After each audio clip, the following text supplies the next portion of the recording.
Next morning, tired and emotionally drained, I leave Mexico City and head west to the Pacific coast.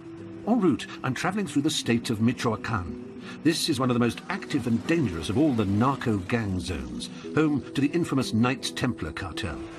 The remote forests here are ideal for the growing and transshipment of all sorts of illegal drugs. It's also the site of one of the most startlingly beautiful natural phenomena in the world. And that's Mexico for you. I'm climbing up into the volcanic pine forests with Dr. Pablo Jaramillo, who is taking me to witness perhaps one of the greatest migrations in the world. So we're getting close to the colony, and it's just Should I be seeing a small one. Maybe we don't go farther up. Yeah. Where is it? It's actually right in front of you. You can hardly tell that it's because it's so... Yes. It looks like a gigantic wasp's nest. Yes, exactly. That's the colony. Those are, oh, and they're beginning to flutter. Yes. And what happens is that way they keep their heat. So they huddle together for warmth? Yes, correct. How do they get here? It's a mystery. How do they find the same exact spot in the forest? It's a big mystery. Because they've never been here before. No. This is the 4th generation.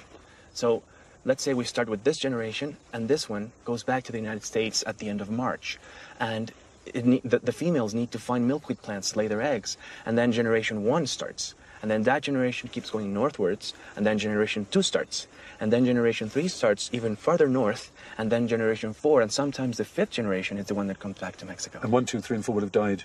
In 2 months. That's their lifespan. And mated and passed on eggs to generation 4 or 5? Yes. Which are then the ones that fly down here? Yes, and they are the ones that live for 8 months.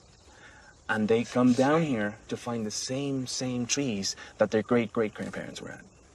Incredible. It is absolutely incredible. Is there any other equivalent of this on Earth? I don't think so. It's the only multi-generational migratory phenomenon in the world.